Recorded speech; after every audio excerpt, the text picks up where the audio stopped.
What's up and welcome back to Bardown Talking Hockey episode number 200, presented by the Barroom Network. It is the home of everything relating to the Stanley Cup Final. My name is Vinny Parisi, and I believe the New Jersey Devils will win the Cup next year. And this right here, this is Frankie Mueller, and he is the king of all beans. Frank, how you doing? It's hard to believe we're sitting here at episode 200. It certainly is. That means for at least, on average, once a week for the last 200 weeks, which is what? It's almost close to 4 years. We've been doing this show in some way, shape, or form, and it's been a thrill. It's been very fun. We've had a lot of really cool guests. I wanted episode 100. We had everyone come on. We had guests up the wazoo. Episode 200, I wanted to keep it just us. Just do what we do best on this show. Shoot the shit about hockey. Shoot the shit about football. Shoot the shit about video games. Things we like in life. Food. We've talked pizza. We've done everything. We've had plenty of recurring guests. We've had people who watch the show quite often. It's been a blast. It's led to some cool things, and I'm proud of it. I love Bardown. Episode 200. You don't do 200 of anything unless you're deeply committed. And here we are. Shout out to Joey Parisi, who hosted with us about 70 episodes, which is that's no sniffle. That's no sniffle. Okay. It's not 200 like your boy. It's not about 120 like your boy. But it's a nice little bronze medal for JP. We'll throw him a little bronze medal for his contributions to the Bardown Talking Hockey show. Like 150 at least. Is it like 150? You're probably right. At least I'm pretty sure it's like 150. Yeah, and he didn't make it to 100, right? I don't think. It was only me and you. Yeah, and I definitely joined more than 20 episodes before that episode. Yeah, you're right. That's absolutely I might have joined in the 40s or the late 30s. It was crazy. That's crazy, dude. That's crazy, and you were a guest. Yeah. To come talk about NHL. Yeah. Yeah. And then we were like, let's bring Frank on full time. I want to know the exact episode I came back on. I could probably find out. It was right after the Devils played the Hawks and before they got Bedard, obviously. I don't remember what year that was. Maybe before the Devils played the Hawks in obviously it would be like a regular season game. It was a regular season game. I don't remember. It was like the week or two after the Devils played the Hawks of 1 year. But so let's see if it was 3. It had to be at least 2022. They played them on opening night. Was it around there? It wasn't opening night? It was the second time they played them in the season, I think. Okay. Yeah, okay. That'll make it easier to find out. That'll make it easier to find out because I'm trying to think. Devils versus Blackhawks. There's been a lot of good ones over the years. The one I was thinking of, Jack Hughes won it in overtime. The Hawks tied it late with the goalie pulled, and then it went to overtime. Jack Hughes scored through a stick into the crowd. But that was like in October. No. I'm thinking it was the later part of 2021 because we're at the beginning of 2025 and we've missed some here and there. It would have to be 21-22 though, because the Devils didn't play the Blackhawks in 2021. Yeah, it would be. Oh, okay. So then, yeah, it would be 21-22. Remember the 2021 season was that weird year where you only played your division and it was the weird divisions? Yeah, it was definitely 21-22 then, I think. All right, then we're going to go back and find out. I am curious. We will have that report on episode 201. Frank, we got a lot to get to in this here show. Oh, we would also like to thank the great Aldo Gandia. Yep, for everything he's helped us build. I credit a lot of where I am in my journalism career to the helping of Aldo. I use this show as a way to help get the job at Chicago Hockey Now, which eventually led to my job at the Hockey News. So I do thank this show and Aldo very much for helping me get where I am. He's been great. Love Aldo. Yeah. Aldo. Let's dedicate period number 1 to the great Aldo Gandia. Welcome to period one. Frank, before we dip our toes, and when I say dip our toes, we're going to full on cannonball into the Stanley Cup final in periods 2 and 3. Let's dip our toes into some NHL news. Earlier last week, after our last show, it was like right after our last show. It was right after our last show that the rumor started that Jeff Blashill would be the Chicago Blackhawks' 42nd coach in franchise history. And then it started to really become apparent that it was going to end up happening. And then the team announced it, introduced him. It's been an interesting set of mixed reviews of the hiring of Jeff Blashill. Before I get into my little thoughts on it, I'd like to hear what you think of the hiring that the Chicago Blackhawks made. Well, after sleeping on it for quite a while now, I'm fine with it. 42nd coach in Blackhawks history. Not quite the guy I would have wanted behind the bench, but he's someone who has coaching history in the NHL, which is something that I wanted. Coached the Red Wings for 7 seasons from 2015 to 2022. His first year with the Red Wings, he did lead Detroit to a playoff berth. I believe that was the 25th year of their 25 straight postseason berths for the Detroit Red Wings, that crazy streak. So he did make the postseason in his first year coaching that team. He spent the last 3 seasons right besides John Cooper, which is great experience from his end, getting insights from one of the best coaches in NHL history. I could see why the Blackhawks ended up going with Jeff Blashill because of his resume. And frankly, as long as he could turn the team around, I don't care who's behind the bench, to be honest with you, as long as good things happen. And I believe good things can happen from it. He's got a very impressive resume. I believe he coached the IIHF junior U.S. team too, or something along those lines. He has coached international play for the United States. So I'm excited for him. I kind of got what I wanted because I said I want a guy with experience. This wasn't the guy I was necessarily thinking or would I have chosen if I was under the management. But I'm going to roll with it because, like I said, I do think good things could happen with him. And if that happens, then I don't care who they put behind the bench as long as they start to win. And I think that he could be our guy. Frank, it's an interesting hire for me. I didn't need NHL experience. I would have loved Mitch Love, the assistant coach for the Washington Capitals. No pun intended, exactly. Because whenever you hire a first-time head coach, they're either going to be Luke Richardson or they're going to be Carberry, right? Like you can't just dismiss a guy because he doesn't have like John Cooper needed his first shot. He's coaching. He's still with the first team he ever had coached, John Cooper. Yeah. I always said when the Blackhawks fired Colleton, man, he really didn't do that good of a job filling in Joel Quenneville's shoes, but it was an aging team. A lot of guys didn't want to go through a rebuild, including Taves and Kane. They gave Seth Jones that nasty contract. The Kyle Beach stuff started to come out towards the end of Colleton's tenure. It just wasn't an easy situation. And Paul Maurice went through a very similar thing when he was in his late 30s, early 40s, early in his coaching career. And now look at him.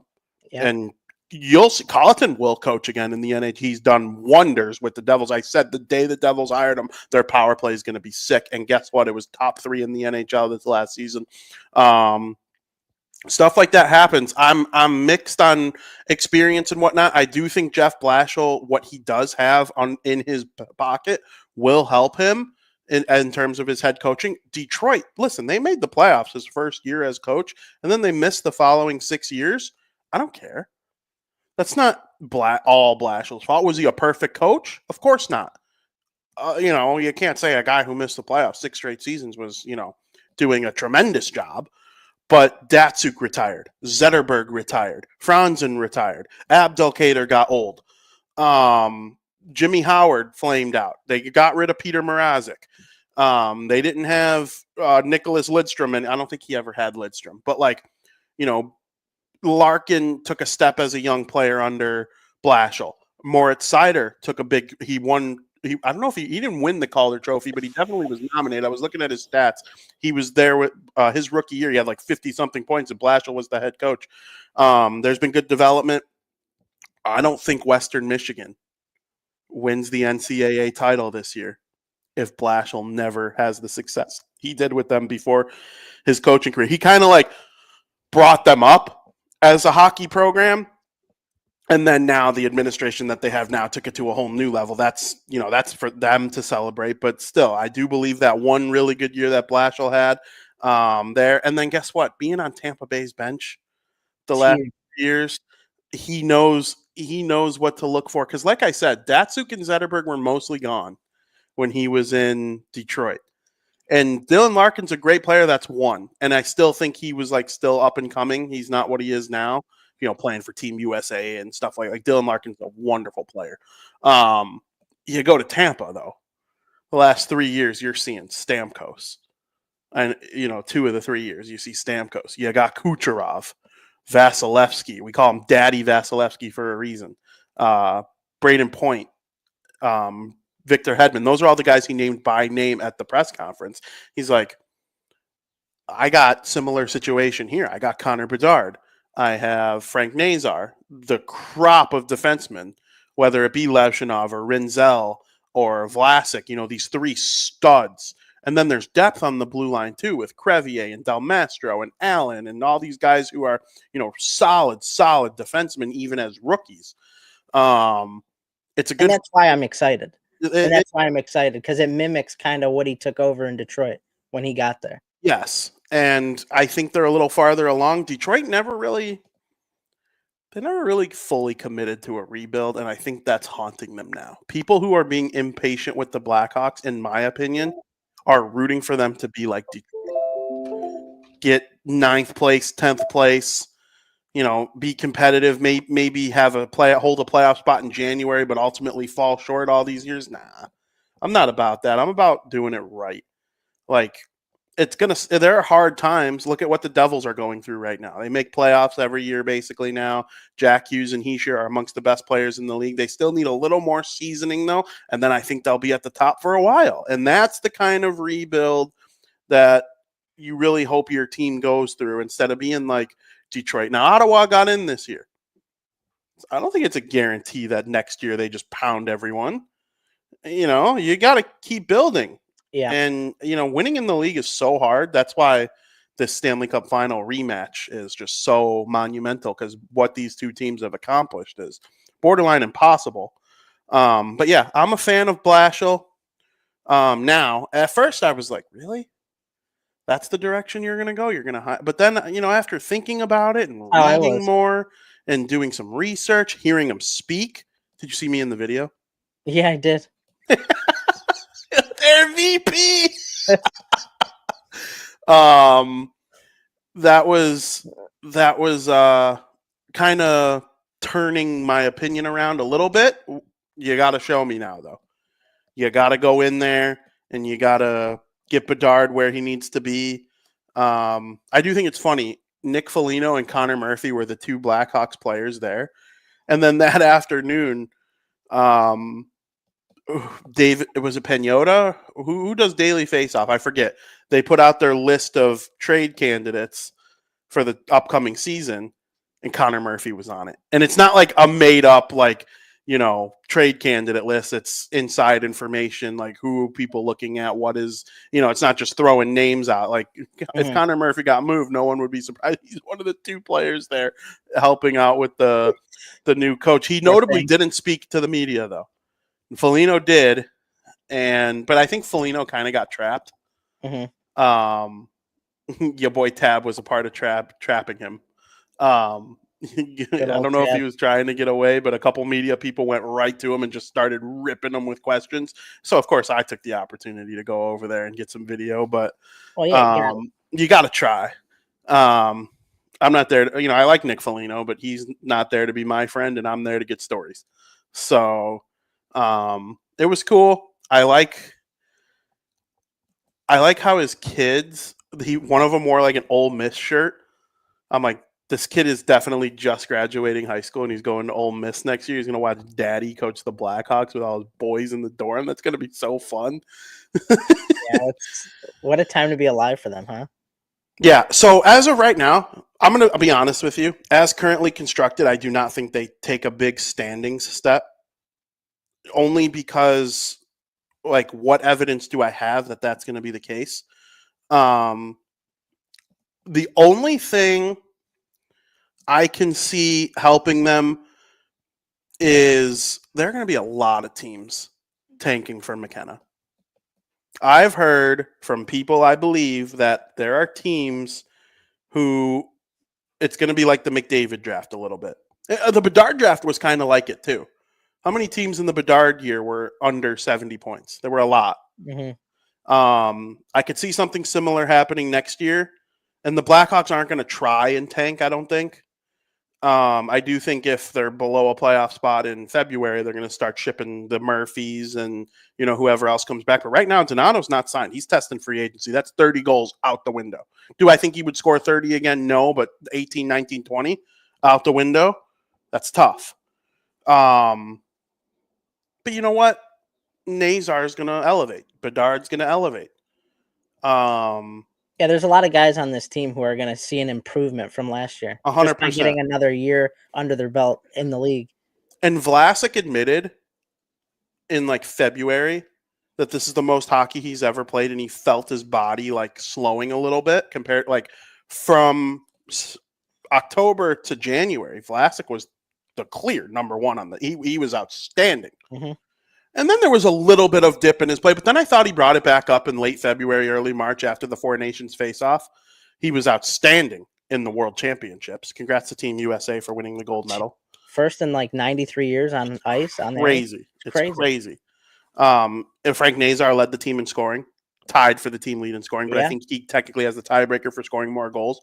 You know, and then you add Rinzel. There are people talking about him playing in the A next year. It wouldn't shock me, but I wouldn't do it. He don't need to do nothing down, and he was so good in his night. Now we'll see how he plays in preseason and the first 9 games of next season. But and then you have Levshinov, who he's in the NHL, I think now. I think they probably sign one defenseman. I think they'll sign a forward, but it's going to be fun. The Blackhawks they'll be very watchable next year. I hope they make it a bubble spot or just make a run, make it interesting. It'll all depend on what they do in the summer and the direction they choose to go. I do think they're going to sign one big player this offseason. It's just not a great free agent class. Whether it be not maybe somebody massive, but maybe somebody big in other ways. Yeah. Like maybe not 100-point guy or anything, but like somebody. No, they're not going to sign Kane. But just somebody like who could break the game in other ways than just scoring. Maybe if they don't get somebody that's big, but like you said, I mean, the free agent pool is not the greatest. No, it's also I think it's going to be a harmful one. You think someone's going to sign Bennett to $10 million, and I just don't agree. I love what he's doing in the playoffs. He's great for Florida. He'd be great for any team at 7, 8. I giving him $10 million, dude. You think he'll get 10? Yeah, I do. That'd be crazy. It's crazy. I know. I'm not saying I agree with it. Someone's going to give him 10. I wouldn't. And like, would he be great on the Hawks? Was he the type of player you're talking about? Yes. Yeah, a guy like that, or he's not. Yeah. I mean, I wouldn't give him 10. I think someone's going. I think if you want him, that's what you're paying. Unless you're Florida. I could see him staying in Florida 8x8. If he signs with Florida at that price, I don't want to hear anything. I thought you said he was going to get that. A tax team is going to have to give him 10. A non-tax team might get away with 8 or 9. He's getting paid. This is his one chance to get paid. And I wouldn't love it for the Blackhawks. I don't think it's going to – I'm not giving a 29-year-old or a 30-year-old who never had more than 60 points, but he's outstanding in the playoffs. There's no doubt you got to get to the playoffs. The Panthers don't need Bennett to be a game breaker in the regular season to have the fruits of his labor in the playoffs. The Blackhawks, Yeah. they'd sign Bennett and he'd be a bum in the not a bum, but a good player in the regular season and then not make playoffs. And then what are you doing? Yeah, we're kind of expecting him to get paid for what he can do, not what he's done, right? And we've talked about that many times about teams doing that, paying players for what they've shown and what they can do. Yeah. Bennett has shown. He's not shown 10 million. No. Well, it I depends don't what think you so. value. It depends what you value.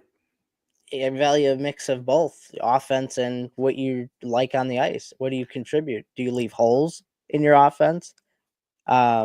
He's been in the final 3 years in a row now. Is And that worth the extra few million? Could be. Some I people value the I don't experience. think so. I don't either. But I'm telling you, teams see it as what he's done, and now can he come do it for us? Yeah, I don't know. A bad team doing it would be preposterous. And I've I think heard, like, 8's the max I'd yeah, give him. I think me too. If he signed with the Devils at 8, though, I'd be a little annoyed. You signed Palat for the same thing, not 8. Yeah, It but at was 8, 5. I would do 8. I would do 8, I think. I worry about him becoming Palat. It's possible. Palat was outstanding in the playoffs. Big goals, overtime goals. He made that play to Tyler Johnson to beat the Canadians when Carey Price wasn't giving up any goals. He gave up the one to Tyler Johnson with 0.1 seconds left. Palat made the big play. He comes to the Devils on this big ticket, and it's not the same situation. When he was in Calgary, he was a good player, Bennett, but when he gets to Florida and he's a second line guy or a third man on a top line, it's a lot different. Situation matters, and I'm scared of Bennett's contract with whatever team. Marner too. I'm not giving him 14 mil. Well, we'll see what happens with Marner. I know you don't want him to come to the Hawks. I wouldn't hate it. At I know. 14 mil. No, at 14 mil, yeah, but I mean, I wouldn't hate him on the team. I wouldn't. I think there's something to be said there about playing with Matthews that you could bring to the team. I wouldn't hate it. You think I would hate it from a hockey standpoint? No, but from like a logical standpoint, you would. Not if he were free, or not. Well, he's not going to be free, but like if he were on a team friendly, of course you want 100-point player on your team. I'd give him double digits for sure. 10. He's gonna want 13 minimum. That's why I don't think he's going to come to the Hawks. But if they got him somehow, I absolutely would take him. Conflicting reports on the Hawks' interest too. Powers says no. I forget who said yes though. Someone recent, maybe it was the fourth period. Peñota said yes that the Hawks aren't. There's conflicting reports on For Marner. from Marner. So I wouldn't rule it out. Their interest is they irrelevant. got cap to do it. Yeah, well, every team's going to have the cap to do it soon too. That's the thing. That cap They got cap. They got pieces. They got pieces if they need to include. I mean, they have the ammo to do this. It's there. They wouldn't have to give up any pieces. You don't think so? He's a free agent. Oh, he's a free agent. That's right. Yeah, Even better. he's a complete free agent. That's right. I forget. It's not I a keep trade. forgetting about that. Yeah, he's the top dog. If I had to guess right now where he goes, Vegas. Really? Yeah. That's my somewhat educated guess right now. They're at the top of my list for Marner. The Kings are in the mix. Staying with the Leafs are in the mix. But he's annoyed with them. I agree. I would be. They tried to trade him to Carolina. Carolina's in the mix. If they signed him, I wouldn't be surprised. They need a guy like him, to be honest with you. Oh, absolutely. Frank, you said there's no chance Kane signs with the Blackhawks. Well, I tried to tell you a couple months ago, and you're still you're probably going to come on here and be cranky about it. But Jonathan Taves says he's 100% committed to coming back to the National Hockey League, and his agent, Pat Brisson, has started taking phone calls from teams to get Taves all signed up on July 1st. Are you still in the I don't believe it category, or are you gonna flip unlike you did with Ovechkin, which you should have? No, when I hear it from the guy's mouth, he's coming back now. When I hear it from him, but when I hear it from just people, rumors about it, I don't see it happening. I think the biggest question here is why. The last time it was him telling GQ magazine that he wants to come back. Yeah, but it wasn't as official as this. No, where he comes out. And I'll give you that. Agent, and this is like, okay, he could say it's one thing when you say I want to return. That doesn't wet the whistle for me. But when you say I'm 100% considered, I'm 100% committed to making a return. I've talked to now it's a little bit more serious. And I think the biggest question here is why. And Jonathan Toews is my favorite player to ever step foot on NHL ice. Me more than anyone wants to see him return and play in the NHL again. It's a guarantee I'll get his jersey wherever he goes, most likely. Even if I hate the team, I'm probably going to get the jersey. You're not going to hate the team. Because of how much I love Jonathan Toews. And I don't know if a player will ever get on the level of Jonathan Toews for me, just because of the emotional attachment I got with him when growing up and watching him play hockey. It's part of the reason why I fell in love with hockey. But after 2 years, you have zero hockey training over the past 2 years. You spent time in a different country trying to work on yourself. It's going to be a extremely tough road back. You have nothing left to prove. You've won everything you could have ever dreamed of. You're a future Hall of Famer. The only thing I could think of why you would want to make a return, and if this is the case, I respect him tremendously for it, is that when he wants to retire, he wants to do it on his own free will, not when some autoimmune disease tells him, hey, it's time to hang up the skates. And I get that. And if that's the case, I 100% agree with him. Come back. But whatever team ends up getting him or going after him, he's going to be a depth piece. But what percentage of a depth piece is he going to be? Are you going to be able to get to he might not even be able to get to 50% of what he was.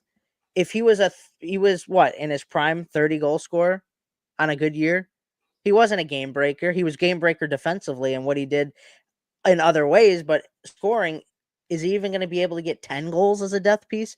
Is he going to be able to play defense like he used to on a third line, a fourth line? He's not a top 6 anymore. I don't think he'll be able to get back to being a top 6. So it's like, what percentage are you going to be of your old self on whatever team he decides to go to? That's what I don't see. There's nothing left to prove. It might be a little scary for him coming back and be like, he looks bad. He looks really bad. I hope not. I want to see him do good things, but that's kind of what I'm predicting here, is that things might look a little scary in terms of his play.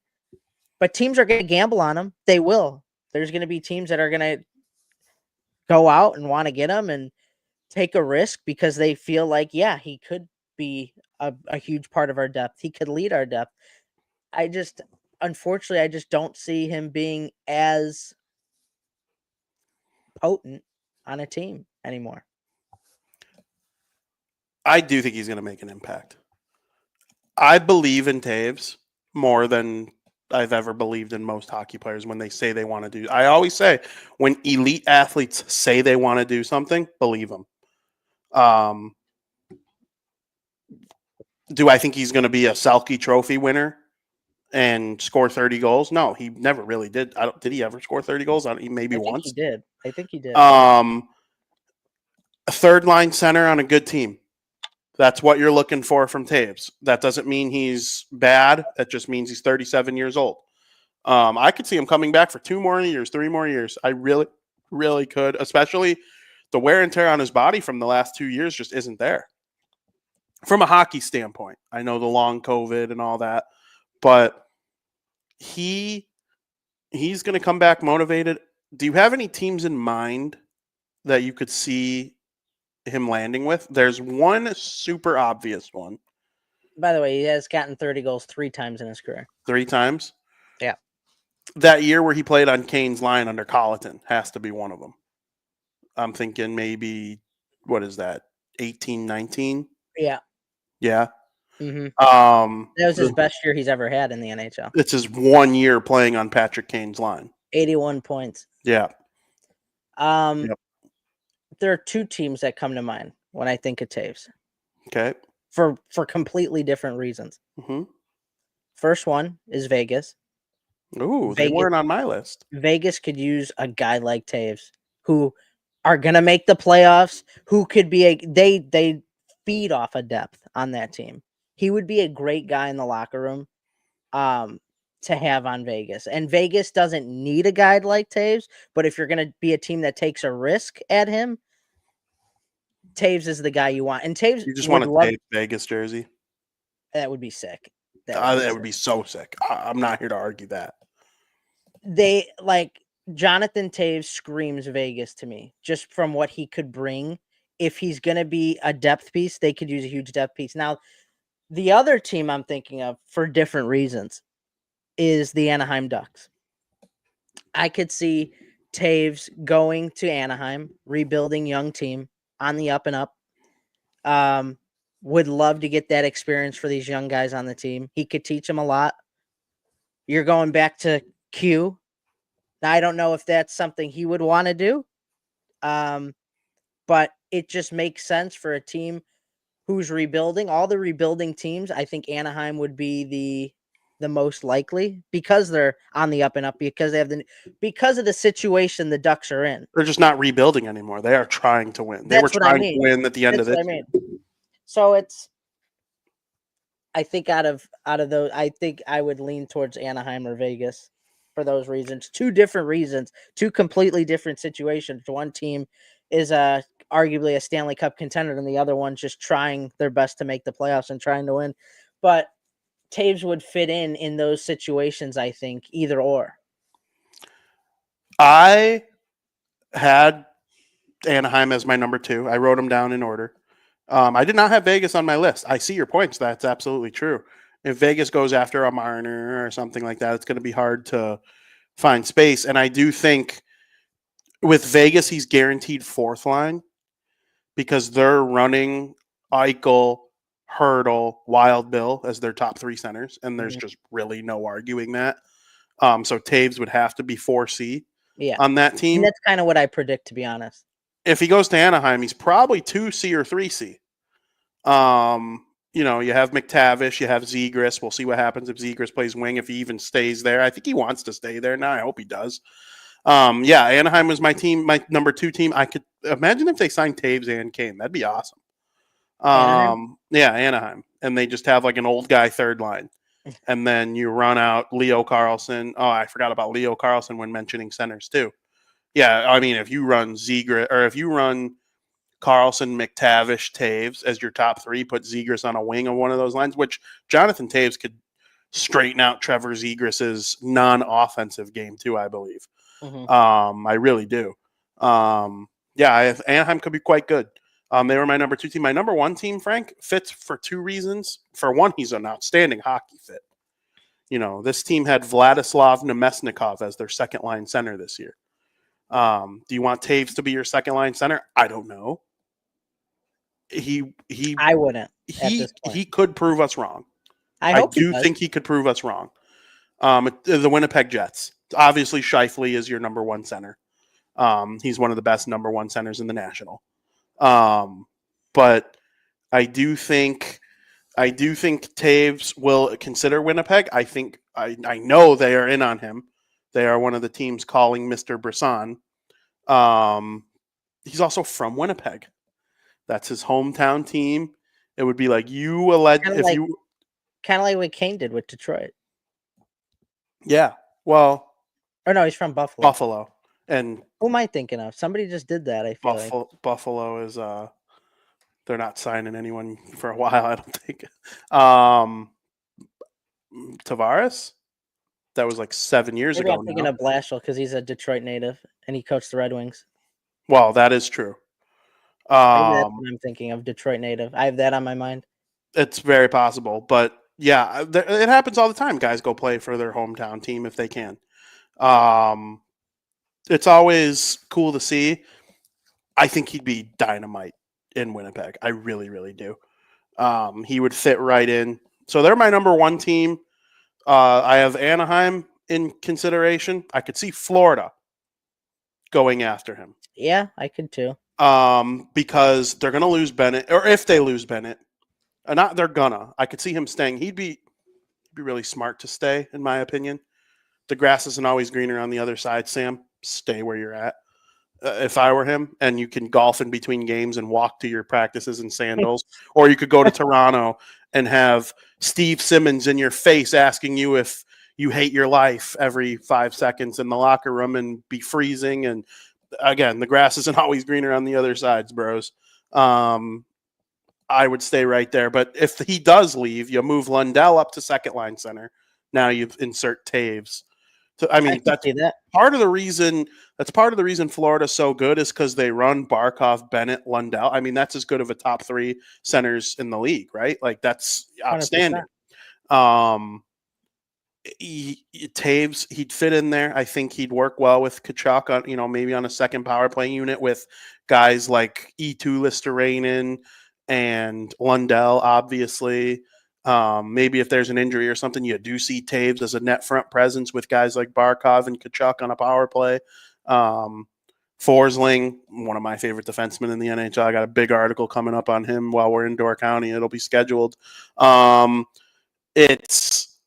It's a good spot for him. I think Florida will be in consideration. The Devils, Frank, I do know they are going to be interested.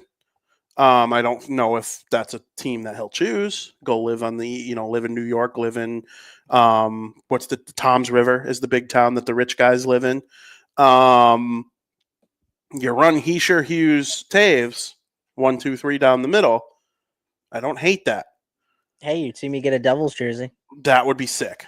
They're one of the teams that fit the need thing the most because there's a big drop off after Heischer, Hughes. There's really not a better one. I mean, there are probably less than 5 1-2 punches down the middle than Heischer, Hughes.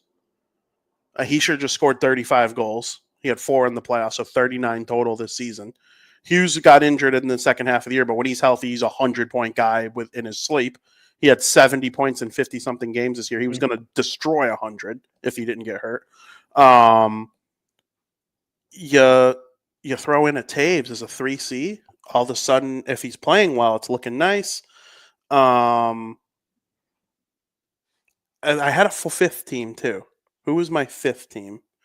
Winnipeg, Anaheim, Florida, New Jersey. I can't. Why am I blanking on who? Oh, the Rangers. Yeah. That would suck. That would suck for me. Yeah, I wouldn't like it either, really, to be honest. I'd be happy for him. I do think there's a chance they trade Mika Zibanejad, which if they trade Mika Zibanejad, that opens up another C. They have JT Miller and Vinny Trocheck. If you slot in Taves as the 3C behind those two and you don't have Zibanejad anymore, it's a nice looking center trio. I always say I come on the show and I say the truth. I say what I actually believe. Every now and then you could tell when I'm joking, when I'm acting bias on purpose. I do that sometimes, but I think I make it pretty clear when I'm doing that. I could talk nicely about the Rangers if I have to. I think they're one of the teams primed for a bounce back next year if they're smart. And they're going to have Mike Sullivan as their head coach. That's an outstanding, he would thrive with a guy like Taves helping on his leadership team. Mm-hmm. So yeah, I had the Rangers as a team that I could see. Now, is there a world where Taves says, it's always been my dream to play for an expansion team. I want to sign with Seattle. It's always been my dream to live in the Southeast. I'm going to sign with the Hurricanes. It's always been my dream. I love Texas. I've been a big Texas guy lately. I'm going to sign with the Dallas Stars. That wouldn't be too surprising. They could use some size, excuse me. They looked a little small in the playoffs. I could go there and bring some size and some grit. That wouldn't shock me. The 5 teams I named were ones that I see a definitive need, and I elevated Winnipeg to the top because of the hometown thing. The team need is right there with the other teams I named, and he's from there. Mm-hmm. So the only ones I have definitively heard that are interested out of the ones I named are Winnipeg and the Devils.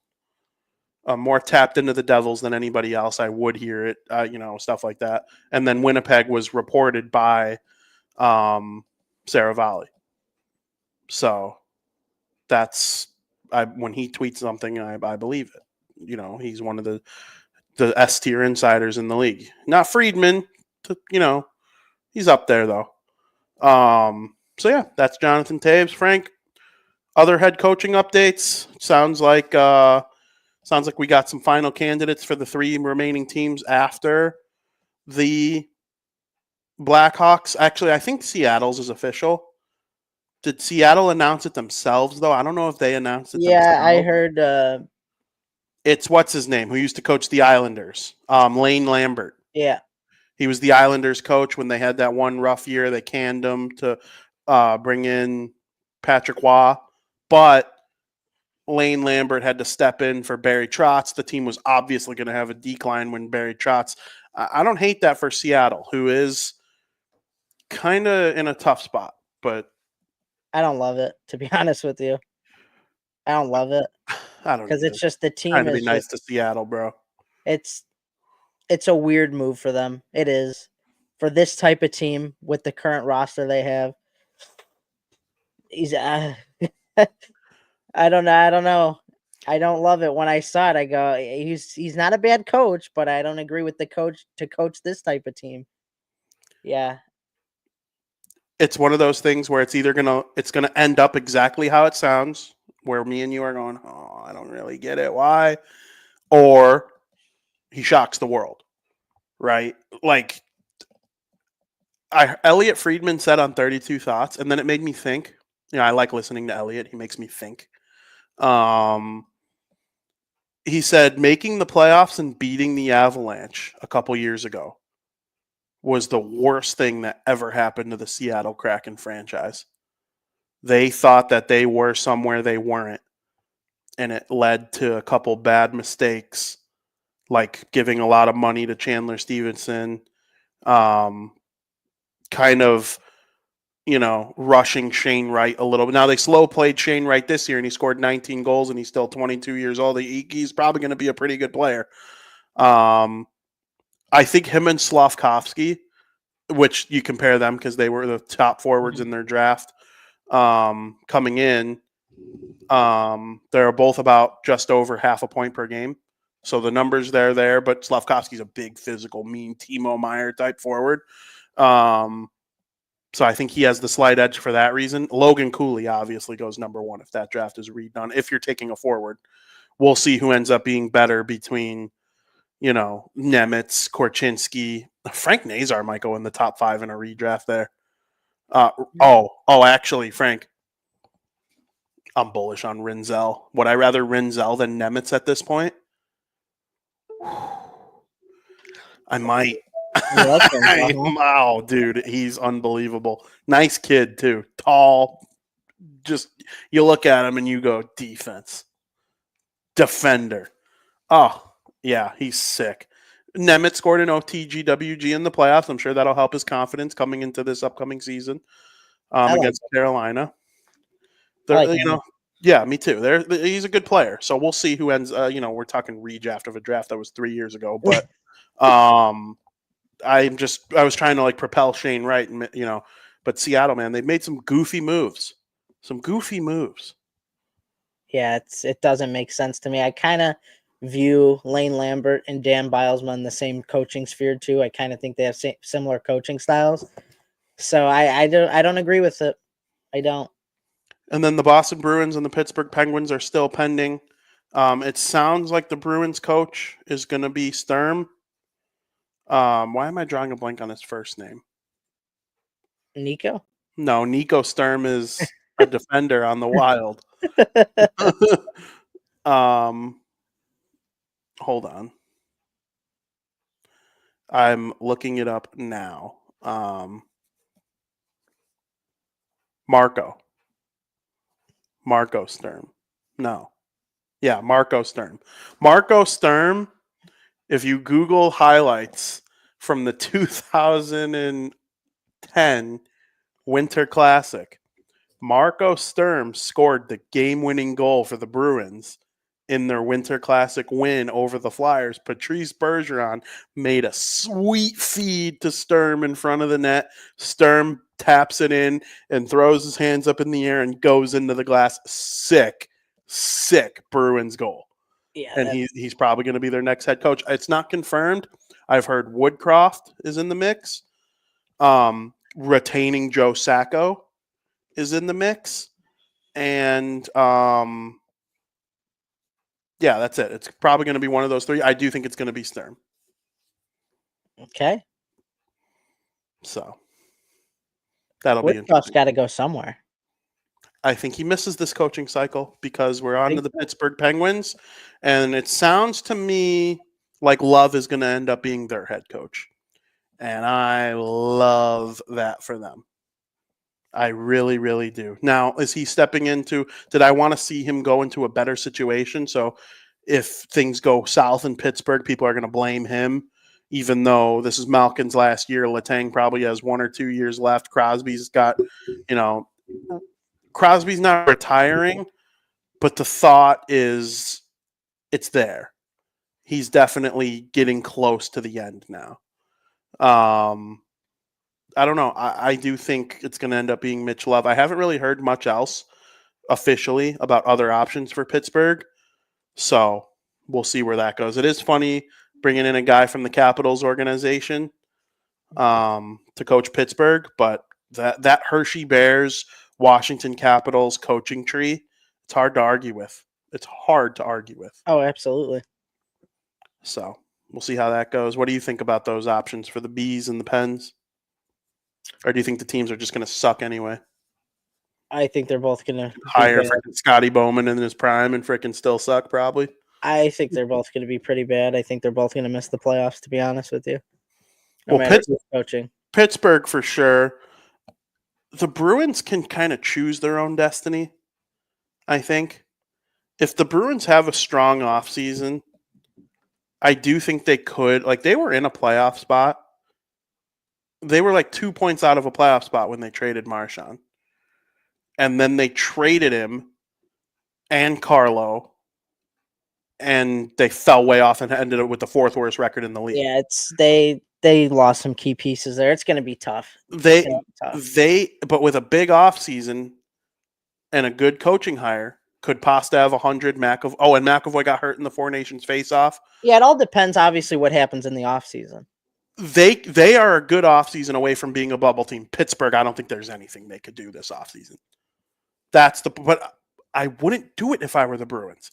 I told Joey yesterday or 2 days ago, go for McKenna, dude. You're right there. And then if you get McKenna, you wait every season sacred. You're wasting a year. You think Pasta would be really that much against bringing it, like having the chance to bring in a franchise superstar center like that? I mean, Medicine Hat is so good, and it's all because of McKenna. And he's one of the best junior players ever. It's just, and he's probably going to go to college, which I think is the new way, because some of these guys who go to college come to the NHL more NHL ready than junior guys lately. It used to be the other way around. McDavid was more ready for the NHL than Eichel. Eichel eventually, found his way. He's an elite player, top 10 center, but it took him a little longer. Now it's like, why is Frank Nazar better than Bedard as a rookie? Well, because college prepared him better. And so if I'm McKenna, I'm going to college. We'll see how that goes. Frank Nazar so good. Dude. Oh my God. I can't wait for the new season. Oh, of course. And we still got hockey now, and I really can't wait for the new season. You're preaching to the choir on that one, but I hate summer. I love summer. It'll be a very fun summer. But like, hell yeah, bro. The fall, it's the best. It's the best. All right, Frank, we will move on. We will begin discussing the Stanley Cup Final by going over the conference finals in period number 2. Welcome to period 2, Frank. The conference finals are over. We have a little bit of a break. It's the Stanley Cup Final. We will start with the Eastern Conference Final between the Florida Panthers and the Carolina Hurricanes. I'll let you begin. The Florida Panthers are right back to Stanley Cup form. I don't care how they look during the regular season, which they were great in the regular season, but they didn't look like they did last year in the regular season. But now they do. In this postseason, they look like they're just back to Stanley Cup form. The Hurricanes, on the other hand, I think they hate getting to the Eastern Conference Finals. I really do. I think they get there and they just dread their lives. They were almost swept 4 consecutive times in an Eastern Conference Finals. Heading into Game 4, they've lost 15 consecutive Finals games. And you heard who scored the game winner the last time they won a conference final game? I have not. It was Rod Brindamore. What was it? Yeah. That the year they won a conference final game before Game 5 or before Game 4 was the year they won the cup. Yep. That's messed up because that spans across multiple eras of Carolina Hurricane teams. When you take a look back at the series, though, the Hurricanes were offensively dominated. The most goals they scored in a game in this series was 3 goals, and that's the Hurricane style of play. I say it all the time when we talk about the Carolina Hurricanes. They love defensive type of games, and that may work against certain teams who don't have that much of a potent offense. I mean, they played the Devils. Devils offense was injured. There was no Jack Hughes, so that type of style could play against it. The Washington Capitals, your offense runs through Ovechkin, so you kind of got one guy there. You got some depth, but it's not as potent when you have a well-rounded offense like the Florida Panthers. So it was when you play that type of style, it's going to be hard to win. Especially you don't have that game breaker that we talk about to contend with the offense of the Florida Panthers. When you put those things together, it's not enough, and they look horrible in conference finals games. Carolina needs a big change. I'm not saying massive. I'm not saying tear it down. They need a big offensive change. They need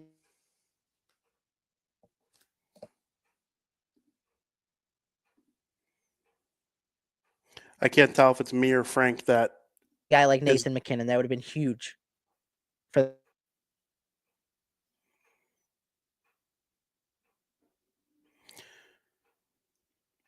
I'm not sure if it's Frank or me that is running into issues, but what Frank is saying is accurate. He is spot on about the Carolina Hurricanes and what it is that is causing them issues. I think that when they reevaluate their team during the offseason, it is going to be a situation where was it you that was? Yeah, we're good for it happening once. It usually happens once a show. All right. I was just kind of filling in the blanks of what you were saying about the Hurricanes. Like they needed a guy like McKinnon. Like that would have been huge. That would have been huge for the Carolina Hurricanes. They need a guy like that because they play such a defensive gameplay. It just doesn't work out against the well-rounded teams in the NHL. If they would have run into Tampa, I think they would have had the same issue, to be honest with you. When you run into teams like that, well-rounded, if the Devils were healthy, I would have picked the Devils. We talked about that. I think the Devils could have beat the Hurricanes. It's just their style of play. And I don't hate their style of play. I love Rod Brindamore. I think he's a great coach. I just think with the current team they have, playing like that might not be the way to go. They need some changes here. They play the exact same way the Florida Panthers play. A lot of man-on-man, a lot of conditioning is needed. You need to be fit. You need to be, committed. If you lose your guy, you're in trouble. The thing is, the Florida Panthers do it with a little more brawn. They have Kachuk. They have Bennett. They added Marchand. Brent Burns is a statue.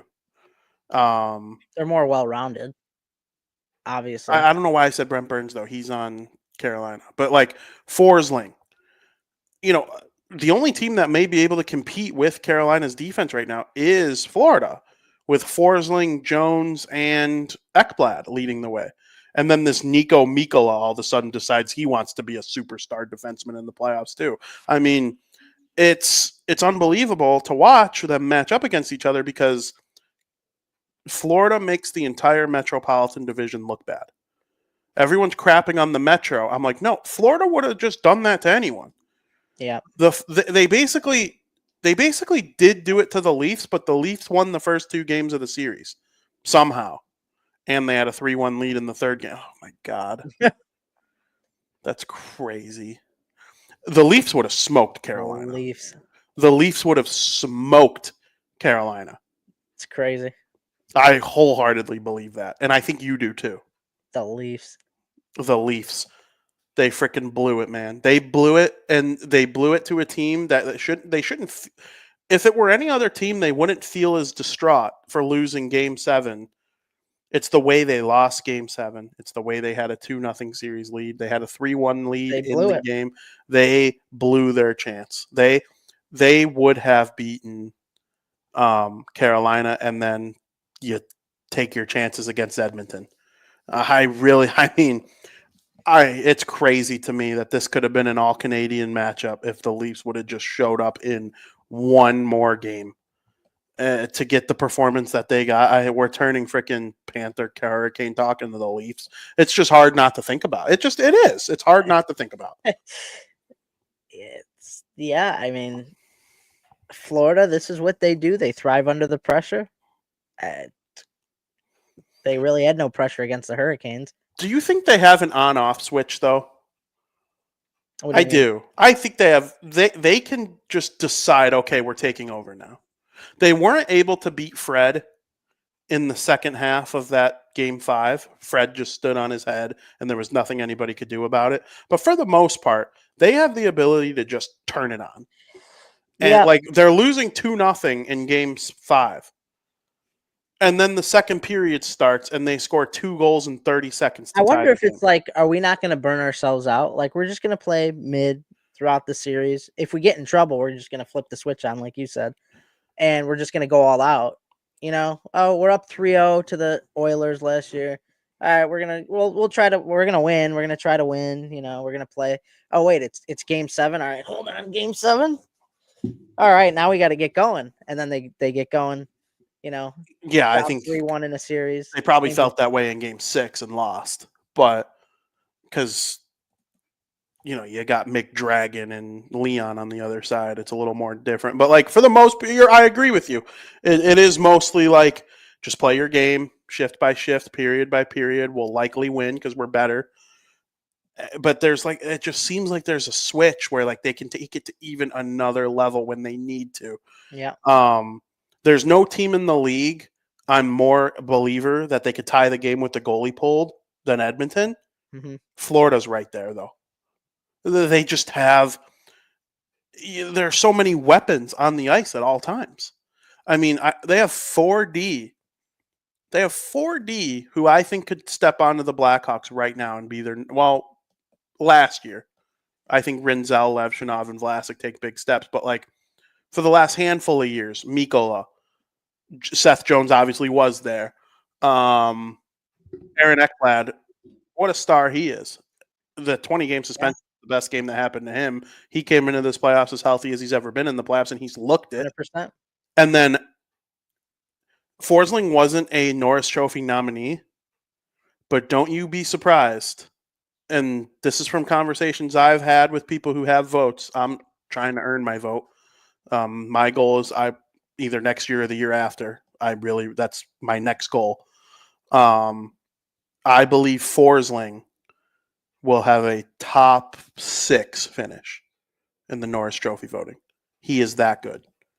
I know of at least one person who had him in their top 5. So we'll see. Normally, you don't really need that many votes to be. I like Forsling. Yeah, I think he's the best defenseman in the Stanley Cup Final. Yeah. The only defenseman in the conference finals I would take over Forsling, fully healthy, Miro Heiskanen is a conversation. Fully healthy Slavin I would take over a lot of people. He's the guy in the conference finals. I would go Slavin 1, and then 2 is close between healthy Forsling and healthy Heiskanen. I'd probably give the edge to Heiskanen, but it's close. Forsling is awesome. So The conference finals this year in the East, there's not much more other than Florida was just so much better. They were. It really, It's like playing with their food.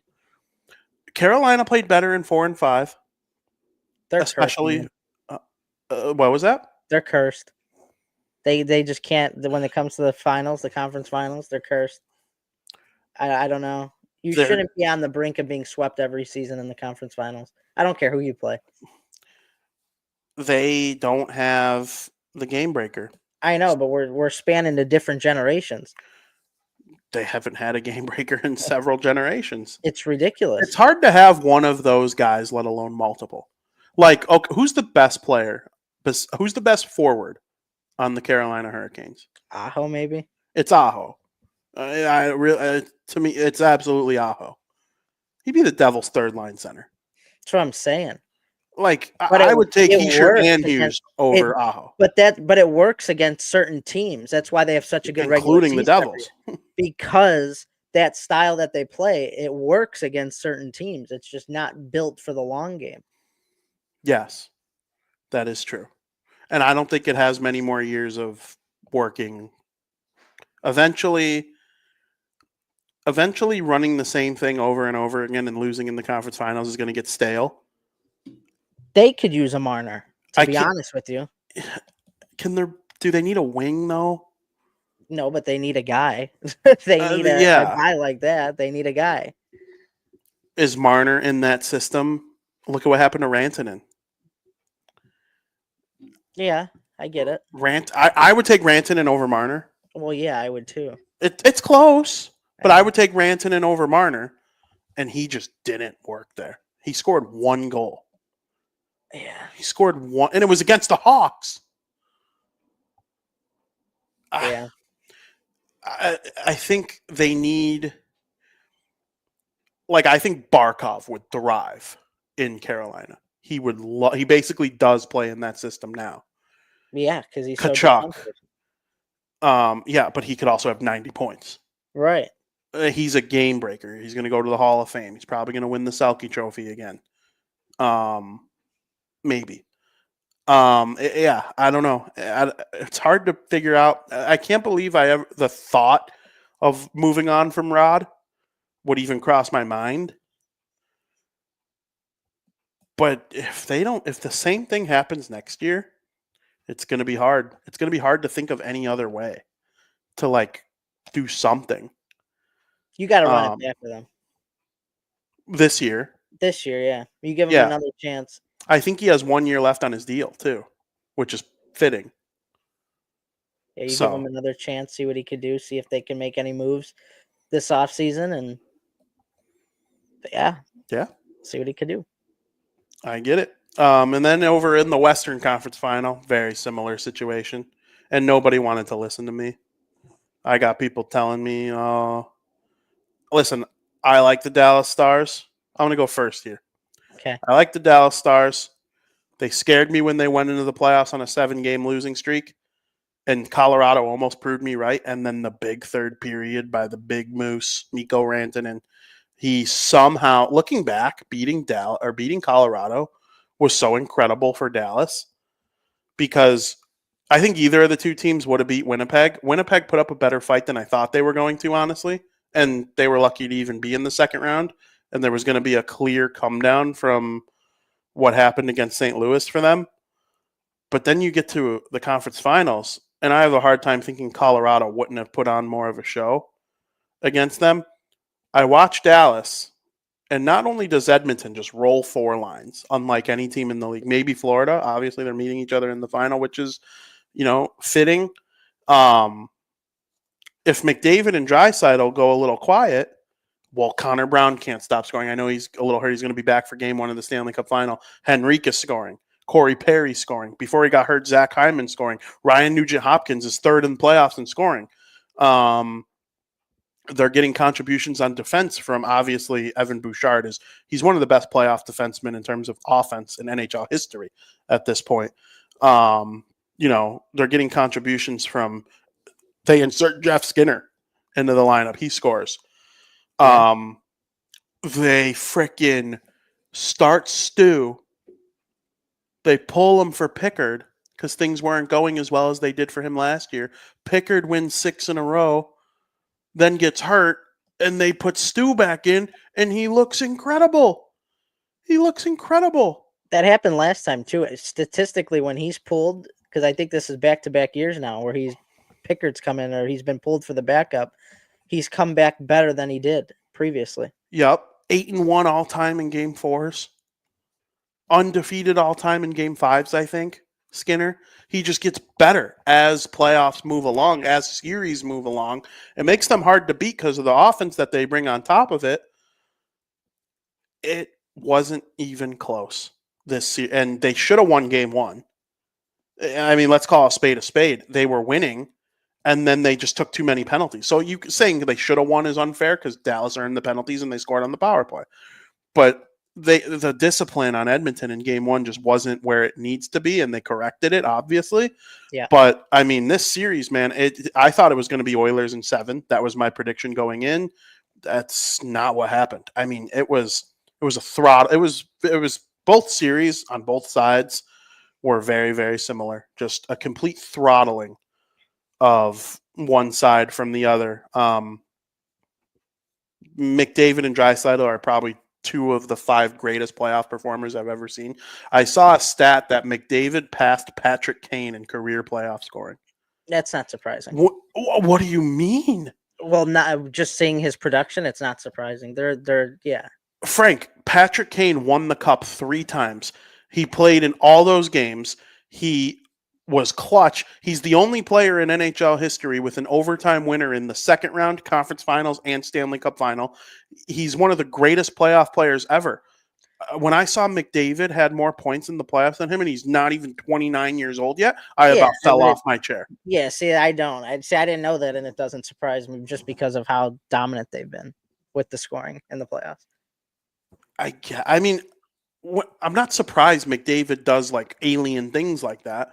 Like it I just mean, the one year, Kane. The 1 year he was the leading scorer in the Stanley Cup, and he got bounced in the second round. So that right there, it's like that's why that doesn't surprise me. You would think teams win though. Like when I know winning is hard. It's not all one guy, obviously. You would think they win, yeah. The Oilers, the Oilers have depth now. That's why they're in the final for 2 years in a row. It's not just the McDavid Draisaitl show anymore.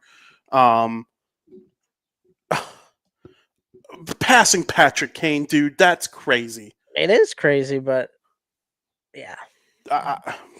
Patrick Kane was so good in the playoffs, and McDavid's only played about half as many games.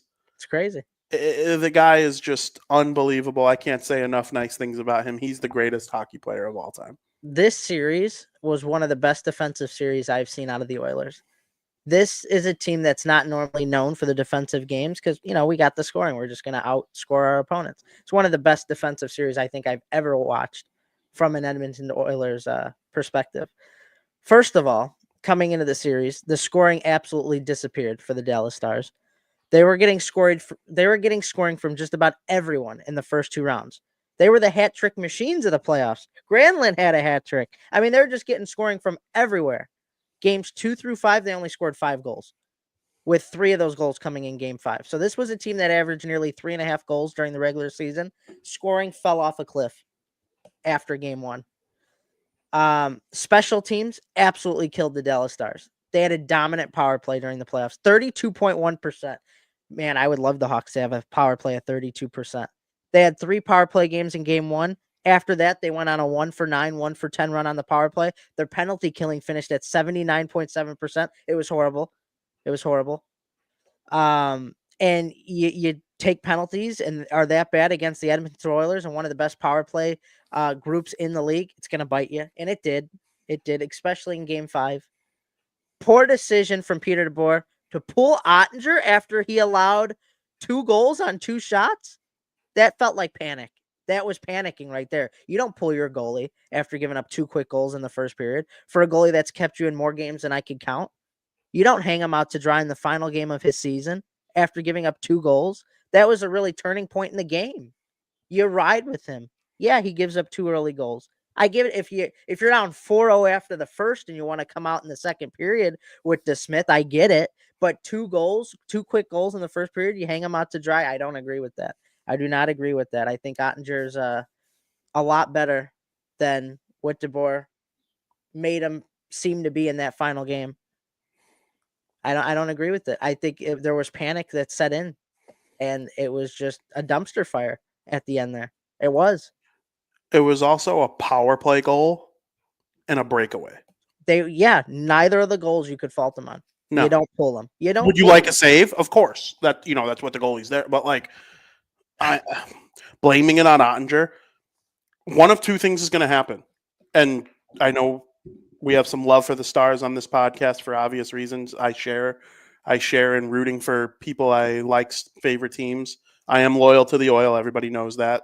But I have nothing but love for the Dallas Stars as well.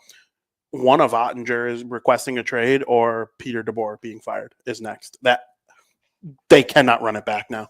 The look Ottinger gave DeBoer when he came out for the second period to sit on the bench, I could cut the tension with a knife.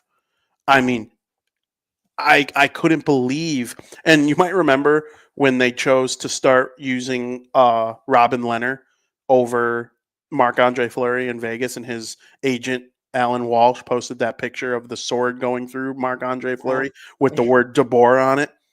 Someone took that sword and put it through Jake Ottinger, and I cackled laughing. Like, what are we doing? What are we doing? And DeBoer has lost the conference final 6 of the last 7 years. Did you know that? No, I didn't. Going back to losing the conference finals with the Sharks, then 3 with Vegas, 3 with Dallas. And you got to get to the conference finals. Like, it's hard to be one of the final 4 teams, but to not get over the hump, like, it's nuts. It's nuts, dude. I couldn't believe they pulled him. At least put him back in at the start of the second. I get it if you're down like 4 and you're like, all right, we need a turnaround here. But 2 goals? And there's another thing. Every coach has 2 cards they can play to try and swing the momentum in their direction. One of them is pulling the goalie. Okay. Mm-hmm. That is like a thing in the regular season, coaches 100%. Do that. If this was a regular season game, no one would have batted an eye over pulling Ottinger after 2 quick goals like that, because it would have been clearly more to get the attention of the team than to frame Ottinger. But in a playoff game, you're an elimination game, no less. That's your guy who got you there. But the other card that a coach can play is what? To kind of like slow things down. Timeout? Call a timeout. He did both at the same time.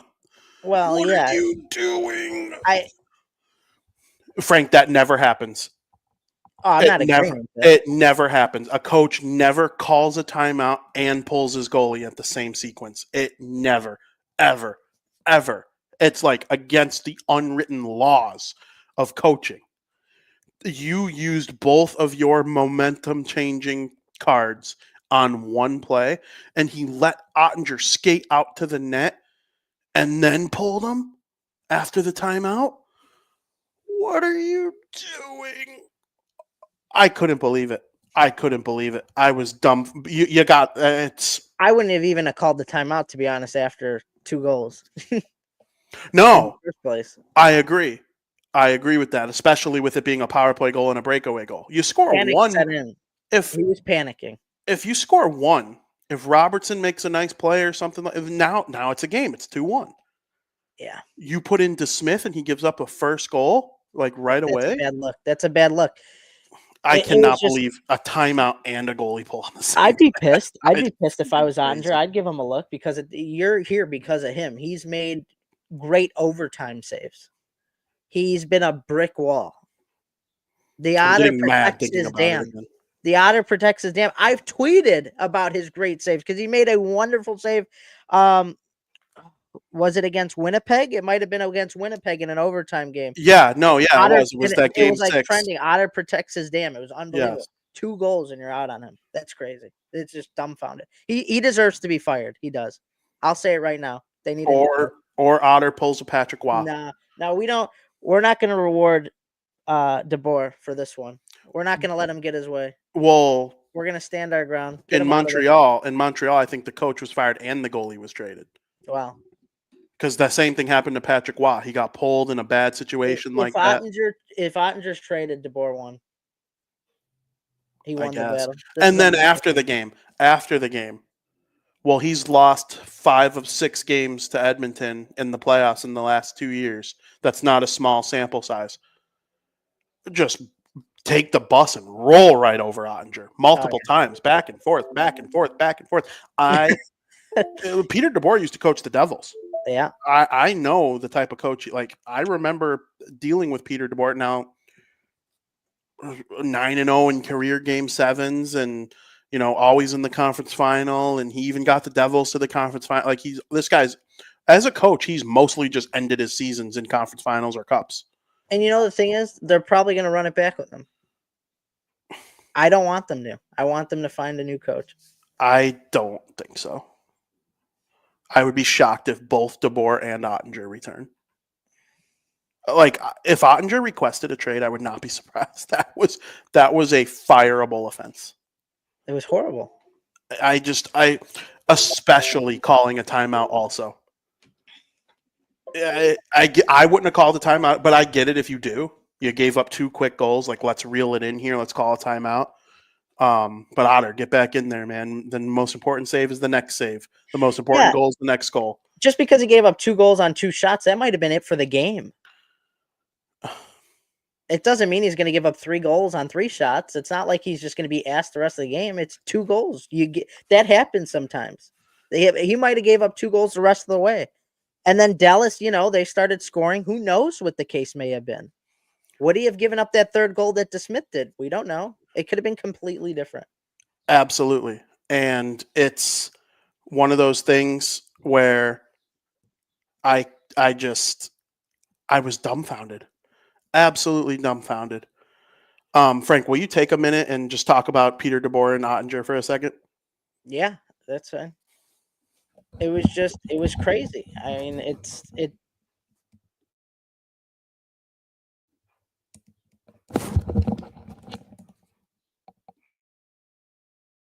You're muted. We need change in Dallas. I don't see how it's possible to come back with the same group, but I think it's going to happen. I hate to say it. Listen, Jim Nill, great general manager. He has control on DeBoer, right? Yeah. Yeah. I think so. He's smart enough to know that he needs to get out of there. And I hope that it happens.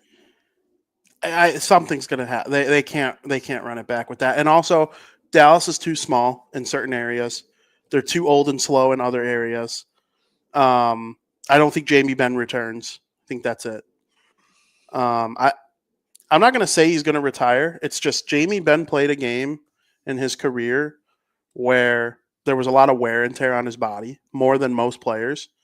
And he's always making deep playoff runs and always giving his body and soul and heart to the Dallas Stars. We'll see what happens, but I thought Sagan had a good year, including he was good in the playoffs. Robertson needs to not wait till game 5 to start going. I don't know what his deal is. Rupe Hintz is clearly hurt. And people who get mad at Bouchard for hitting his foot again the game after he returned, they haven't been watching hockey for very long, to me. Because, yeah, it's a dick move. Of course it is. There's nothing friendly about it. But there's a reason, since the beginning of time, hockey teams, when guys get hurt, it's an upper body injury. Oh, it's a lower body injury. Why? Why do they do that? It's not to frustrate fans. It's not to annoy you. It's to keep other teams from knowing the injury so they don't target it. Well, I mean, you knew what Hintz's injury was, so it's easy to target. And if the ref's not looking and you take a little slash and you could throw off one of Dallas's top forwards and make them a little uncomfortable, yeah, you're going to do it. It's just, that's playoff hockey. It's just Hintz's injury, Rantanen kind of slowing down, obviously hurt. Their big guys need to show up better. And where's Wyatt Johnston? Yeah. If it's not game 7, this guy's invisible. Yep. I mean, the whole offense was missing, to be honest with you. It was. And it's Rantanen wasn't even really. He was missing in this round. no, he would like have an assist here and there. Like he had an assist in that loss, the game 4 loss. Um, I just, if I'm Dallas, they have the forwards. I would add a little more depth. I would add a little more size on the back end. And you figure out this Ottinger thing. DeSmith is a good backup. Yeah. They'll be one of the best teams in the NHL for at least the next 5 years. I do think they'll probably get a cup. It won't shock me if they get a cup, but they have to be smart. Jim Nill is one of the most forward-thinking, smartest GMs in the league. He knows the deficiencies of the team. He knows they need to get a little more mean, a little more tough. They used to kind of have a little more toughness, and they've kind of veered away to add more skill, which I do think it's a skill-based league for the most part now. But I do think in the last 2 or 3 years, it's kind of shifted back a little bit towards more, not grit, because I definitely don't think it's like a gritty league, but having size and toughness has come back a little bit in the last 2 to 3 years. You know, you're seeing the Bennetts and the Kachucks and the Marchands really thriving these days again. There's a little bit of that missing in Dallas right now. So we'll see what they do to address it. But Edmonton moves on to the Stanley Cup Final after a dominant performance. Yep. They have Connor McDavid and Leon Draisaitl, and nobody else does. And that makes them very hard to beat in a 7-game series. Because like I said, in Dallas, you have great players all over the ice. But if you find a way to shut them down, they don't have any guys that are impossible to shut down. It's impossible to shut down McDavid and Draisaitl. You have to find other ways to beat them. And the Florida Panthers are going to try to do that. We will preview it in period number 3. Welcome to period 3. Frank, it is the Edmonton Oilers against the Florida Panthers for the 2nd year in a row. You know the Wayne Gretzky, Sidney Crosby stat? Yeah. I was going to mention it if you didn't. Go ahead. Over the past 45 years, this is now the 3rd time that 2 teams have met back-to-back in the Stanley Cup Finals. Both previous times, the team that lost the first Stanley Cup won it the year after. It was Detroit and Pittsburgh. They split 08 and 09. They played each other back-to-back years. And it was Edmonton and who else? Who was Edmonton playing? New York Islanders. The Islanders. And Edmonton finally beat the New York Islanders after the Islanders won. Will the same be said here? The thing with the Florida Panthers and the Edmonton Oilers in this series. You're missing the most important part. What? Wayne Gretzky and Sidney Crosby each captured their first Stanley Cup in those wins. So Connor McDavid is looking to follow in Wayne Gretzky and Sidney Crosby's footsteps by winning his first Stanley Cup by beating the team that beat him the year before. Yeah. That's crazy. It is crazy. The Florida Panthers, though, they defend Connor McDavid and the Oilers better than any team in the NHL, by far. It's not even close. I think this is going to be a good series. It's going to be a very good series. I don't think it's just Edmonton's year to win just because they lost it last year. They're hungry to get revenge on the Florida Panthers and how close they were. They want it so bad, but I think the Florida Panthers, too, they're just as hungry as if they didn't win it last year to get another one, a repeat. They match up so well against the Edmonton Oilers. They took both regular season meetings. This is just a team that just knows how to handle McDavid and Draisaitl. They've done it before. So I'm interested to see what you have on the series.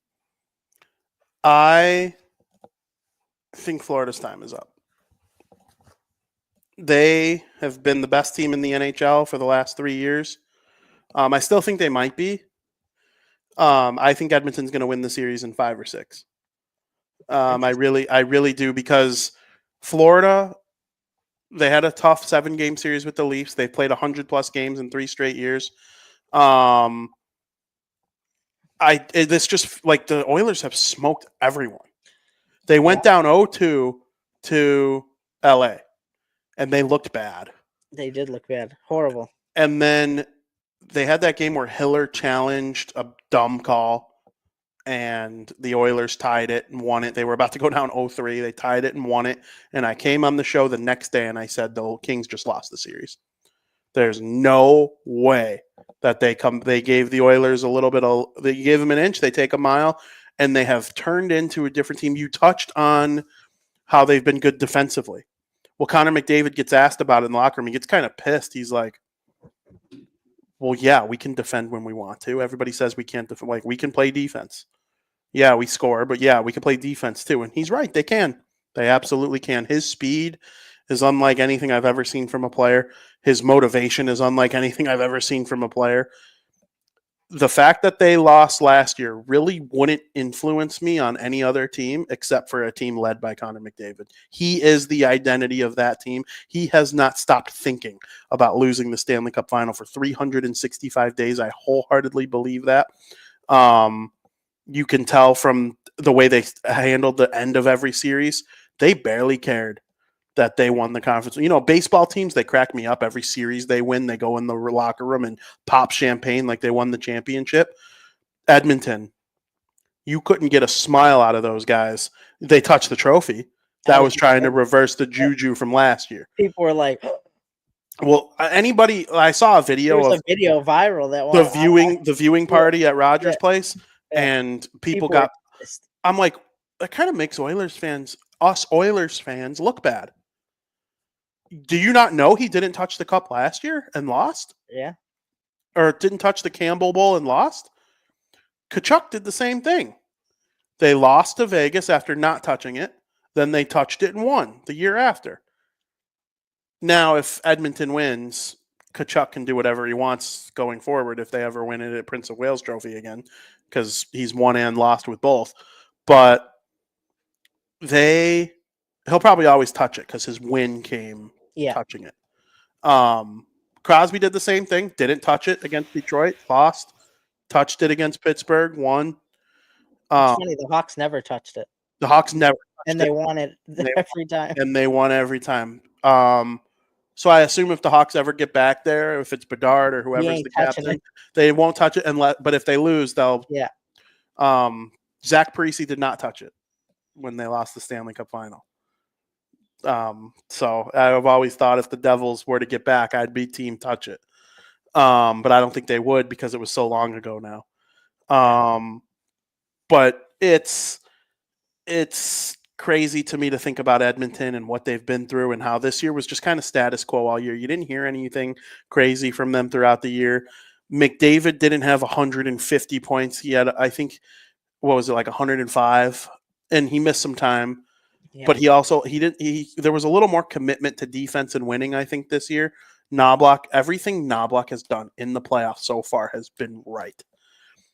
Like, it's honestly crazy to me the way they set up the lines, putting Podkolzin in with Draisaitl and Connor Brown with Draisaitl. That's 2 fourth liners on the second line with Draisaitl, and it works. Putting Nugent Hopkins with McDavid and Hyman on the top line. Hyman gets hurt. You put in Perry in that spot now. 40-year-old Corey Perry's got 7 goals in the playoffs. Yeah, it's crazy. Hyman got hurt, and Perry scored on the following power play. Yep. In Hyman's spot. Yep. Hyman's not available in the lineup for Game 5. They put in Jeff Skinner, who hadn't played since the first round. Jeff Skinner scores. Mm-hmm.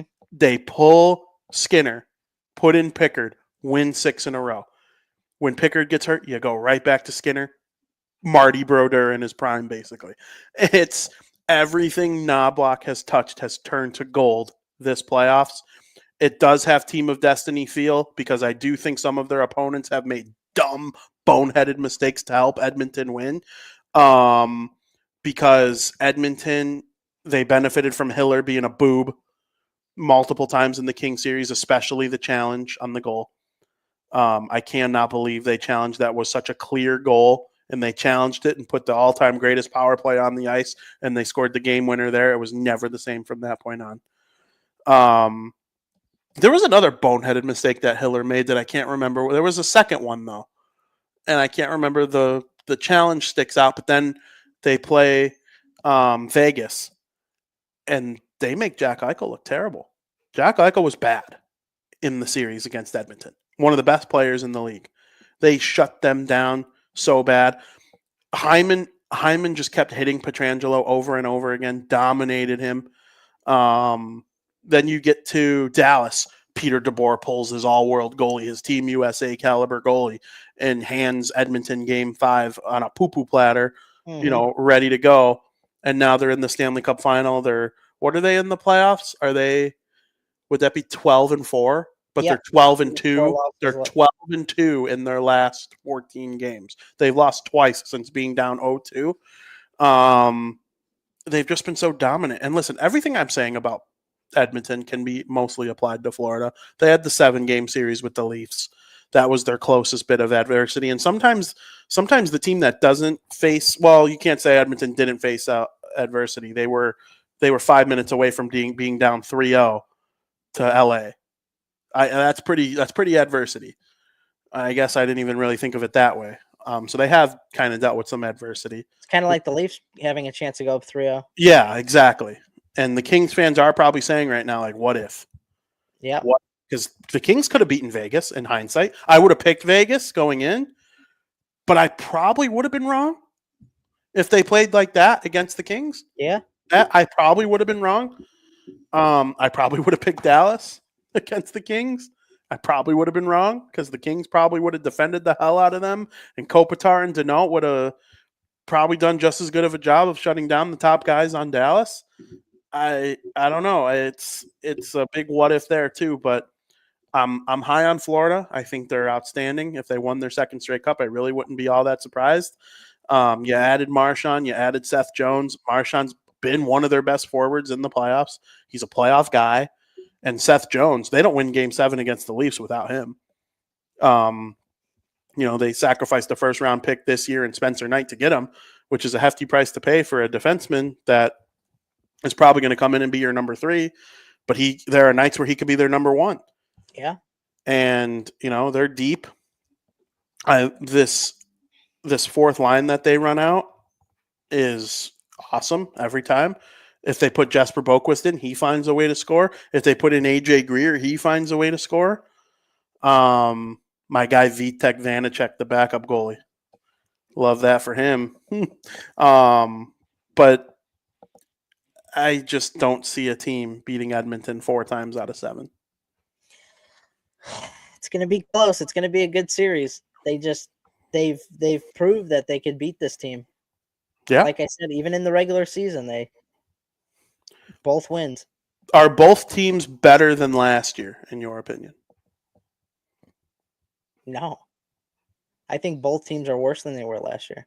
Oh, no. I don't agree. I think Florida's worse than they were last year. Maybe not now. As a whole for the season, if we graded the whole season as a whole, I think they're both worse than they were last year. You can't do it as a whole. I'm not asking as a whole. I'm asking right now. Well, right now. Because the trade deadline acquisitions for both teams and how they've played in the playoffs, I do think they are both like worlds better than they were last year. The Florida Panthers, they have Marchand and Jones now, which is incredible for them. And the Oilers have Victor Arvidsson. They can insert Jeff Skinner. On defense, Klingberg. Klingberg has been awesome. He couldn't defend to save his life in Dallas. And here he is in Edmonton, keeping guys off the score sheet from the opposition and contributing offense here and there. I can't believe I'm praising a move Stan Bowman made, but that was a brilliant move for them to make. And, the additions of Vasily Podkolzin, outstanding. Finding a way to bring back Adam Henrique, who was a trade deadline acquisition for them last year. I don't know. Yeah, I do think both teams are better this year than they were last year. I think both teams are better based off this past series than they were last year. 100%. Yeah. Well, going into the Stanley Cup, both teams are performing better than they did last year. Yeah. But when I look at the season as a whole, I don't think they're better than they were. Well, what happened in November for each team? Both teams, they are a combined 0-3-1 this season against your New Jersey Devils. There you go. Devils did not lose in regulation to either of the two teams in the Stanley Cup final. So they're basically the Stanley Cup champions. I'll remember that. But yeah, I do. They're so sick. Both teams are so good. It's hard to praise one because everything I say about one is basically you can also apply it to the other team. You excited for the Stanley Cup Finals? I can't wait for and we're going to be able to watch 2 games together. It's on. It starts what, Wednesday? Wednesday and Friday are the 2 games we'll be able to watch together. You pumped? Pumped. Are we going to watch them by the fire, or are we going to watch them from the cozy comfort of the couch? I guess it depends what we're doing at that point. Yeah, well, we're usually always at home at the house at dark, and the games are starting at 7. Right. So I'm excited. I am big time excited. It's going to be a great, great final. And then game 3 will be the Monday after we return in Florida. So it should be a really good final. You're going to throw me a prediction with games? Go ahead. When you think Florida in 4, I know. No, Florida in 6. Florida in 6. I'm going Edmonton in 5. One of us will be right on who wins. Is that how it works? Yep. It's a guarantee. Yeah. You want to really quickly touch on the Ovechkin thing? I didn't write it down, but I thought about it. Are you unaware of what happened with the Ovechkin thing? I guess so. The Washington Capitals sent out an email to a small group of season ticket holders, and it listed all of the reasons that you should purchase season tickets or re-up your season ticket purchase. Yeah, I didn't hear this.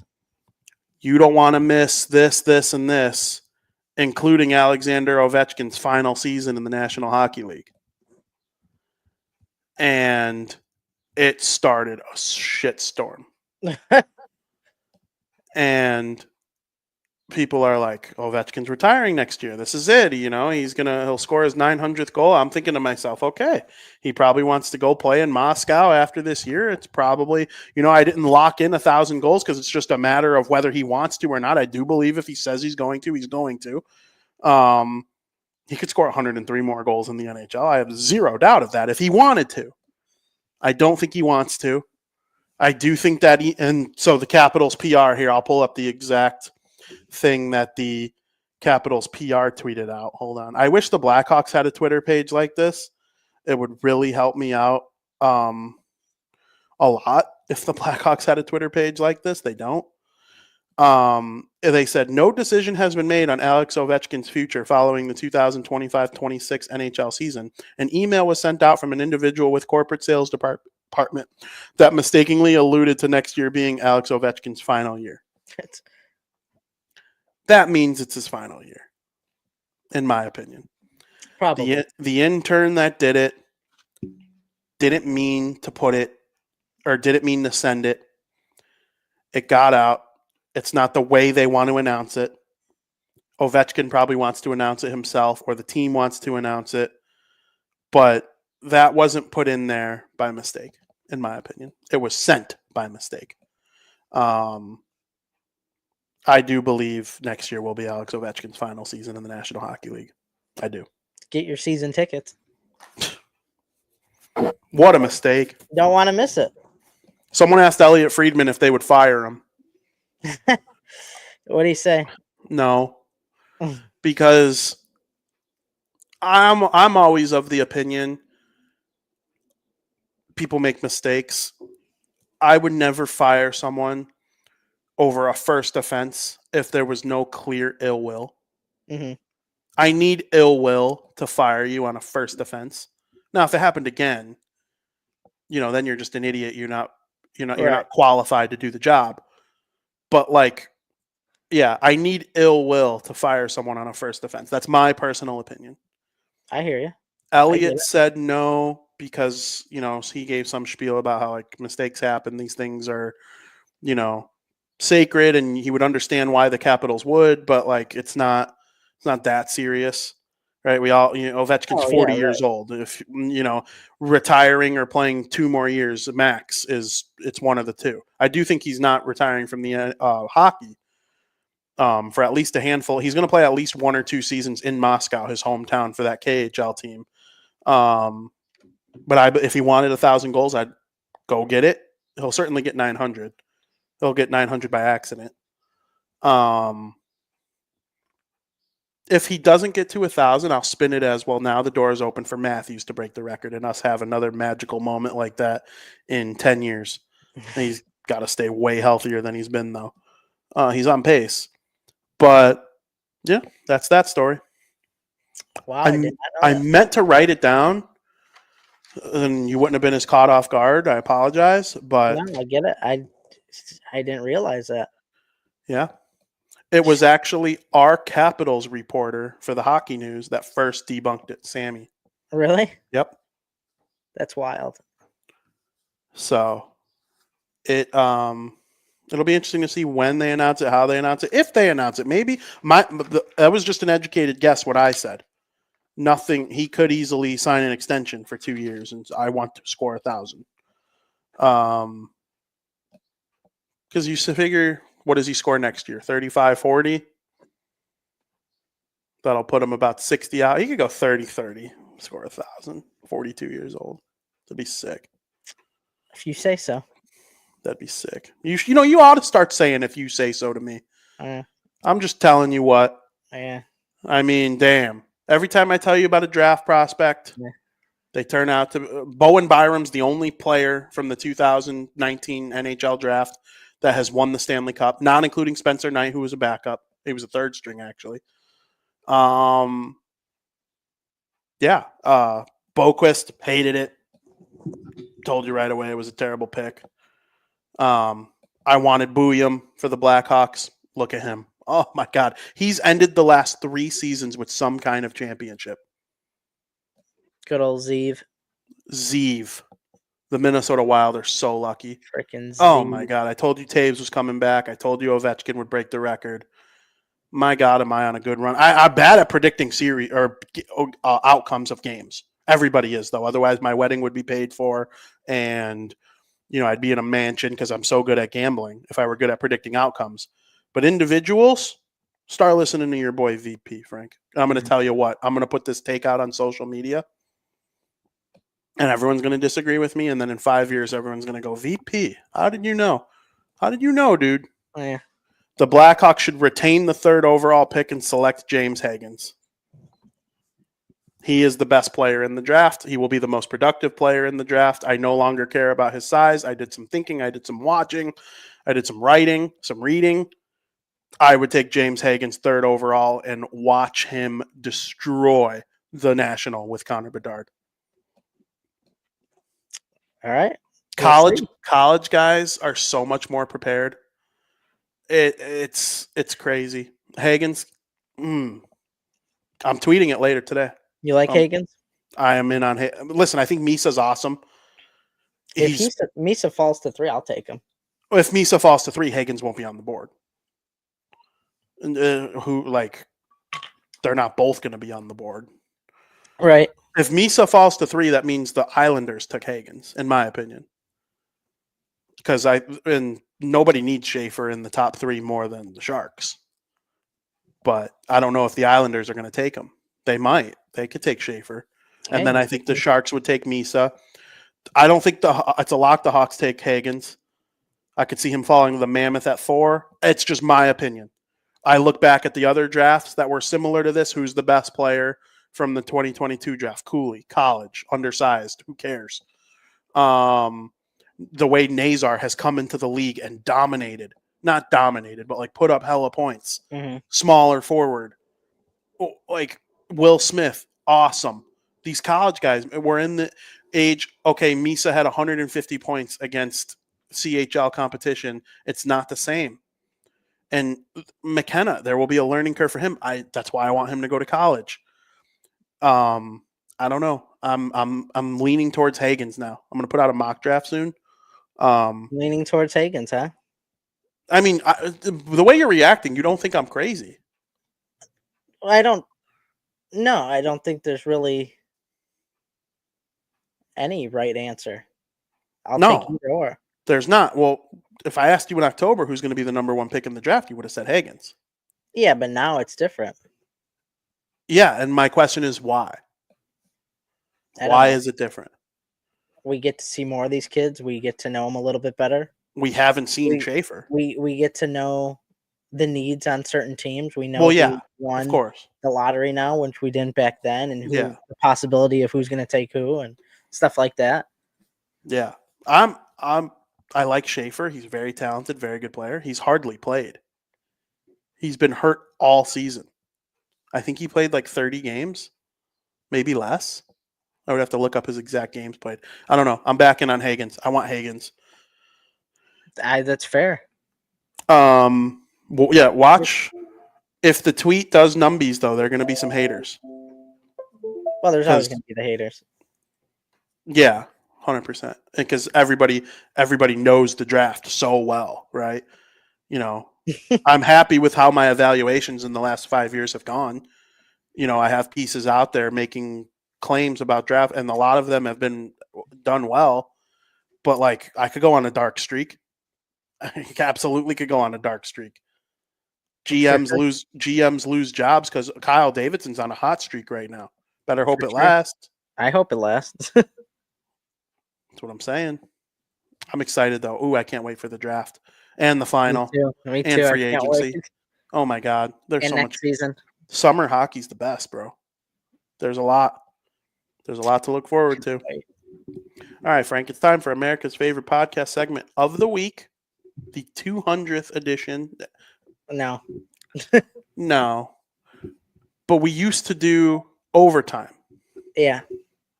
That's how that became Breaking Bets. Overtime was a segment we would go to overtime and talk about, you know, the games that night, or it would be like a random topic. Sometimes it would be a game. We would play shot or no shot or something like that. But now it has mostly evolved into America's favorite podcast segment of the week, Breaking Bets.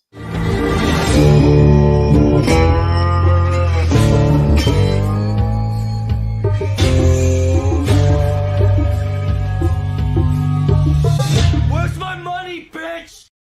Frank, the time for talk is over. The floor is yours. 2 picks. We got the NBA Finals and the NHL Stanley Cup Finals. First off, we got Game 6 tonight between the Pacers and the Knicks. Pacers, they've been electrifying this postseason, but something told me after Game 5 or after Game 4 when the Pacers were up 3-1 that the Knicks are going to come back and win this series, and that starts with Game 6 tonight in Indiana. Pacers have a lot of pressure on them to close out this game at home. When Jalen Brunson and Karl Anthony Towns are playing at their best, they're very tough to beat. Will we get that out of them? I don't know. The Pacers have done a good job at containing them, but when they haven't, the Pacers just look like a high school team, missing dunks, missing easy shots, playing sloppy. Something in my head's telling me the Knicks are going to win this series. And if they are to win this series, it starts with Game 6 tonight. Knicks money line plus 140. Great value. Great value. I got to go with my gut here. My second pick, Florida Panthers and the Oilers. I'm undefeated on future picks on this show. We're going to take the Florida Panthers to win the series at plus 100. Oilers may look like the hotter team right now, which is why I'll gladly take the Panthers at plus money. It's why the Oilers are favored. It's going to be hard. It's going to be hard to beat the same team back to back in the Stanley Cup, but I don't think there's a better team right now that matches up with Connor McDavid and the Edmonton Oilers. Panthers, it's a very gritty team, and I know they're just as hungry to go back to back than if they were playing for their first Stanley Cup. I love the way they match up. If it's any other team, I think Edmonton plays with their food. It's unfortunate that it's the Florida Panthers for them.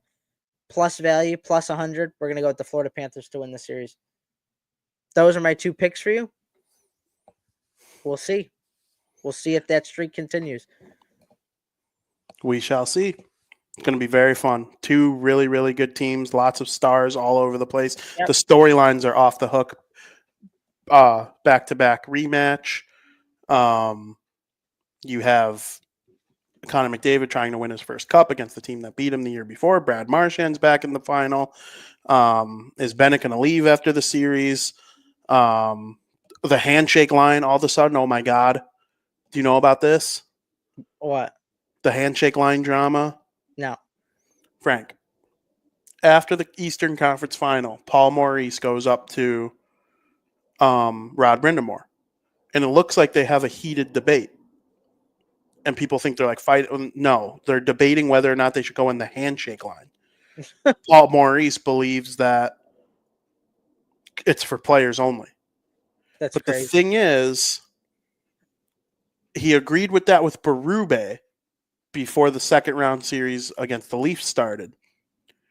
But he was in the first round handshake against the Lightning. He was in last year's conference final handshake against the Bruins. I don't know what this guy's deal is where all this, and I like Paul Maurice. I do think people are starting to get Paul Maurice fatigue because he's out a lot. He's becoming one of the stars of the team, even though he's the coach. Like, I don't have Paul Maurice fatigue. I don't believe in that really. If you're great, you deserve to be in the final. Like, if you earn your spot in the final, you deserve to be there. I'm not going to get tired of you. I just think this is a bad take by him. What do you mean? Why wouldn't Rod Brindamore? Why wouldn't Rod Brindamore want to go up to Barkov and say, you know what, man, great game, great series? You know, he probably has things in his head he wants to say to certain guys. And if you're in the if you're what's his name? If you're Knobloch and you win the Stanley Cup over Florida, you want to go up to Barkov or Kachuk or, hey man, great series. Let's do it for a third year in a row next year. You know, let's have a rubber match next year. Absolutely. Like, I don't know. I just, it's crazy to me. So that's weird. Yeah, it's strange. It doesn't make sense. It doesn't. I'm pro. I hope they play in the handshake line or participate in the handshake line. We'll see how that goes. It's a storyline going in though. They're going to talk about it all series long. Yeah, sure. So we shall see how that goes. For those interested in watching the Stanley Cup Final, you could watch it on TNT, the networks of Turner, I should say, and HBO Max starting on Wednesday. The Florida Panthers will play the Edmonton Oilers. This is 7 p.m. Central Time. Sportsnet and CBC in Canada, TNT, True TV, and Max in the United States. I think Max is probably Canada too. Friday, June 6th, Florida Panthers at Edmonton Oilers. Monday, June 9th, and Thursday, June 12th. It will be Edmonton versus Florida in Florida.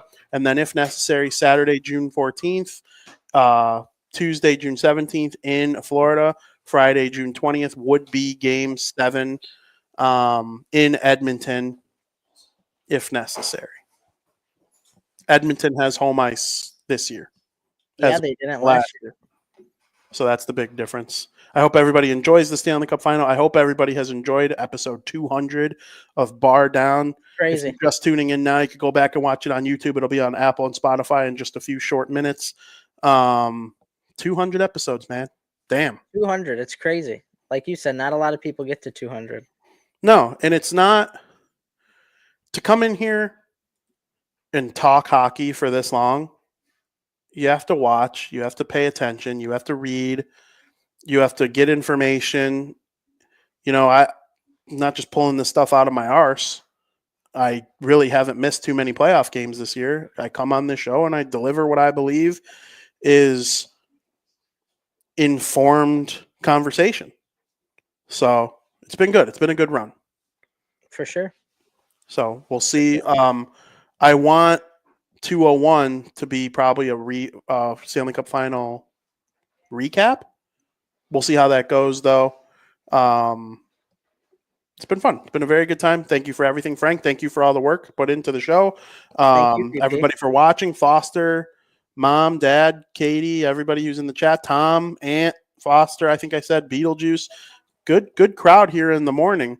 Skokes, we thank you all very much for watching at all times. And Frank, as they always say, thank you for listening.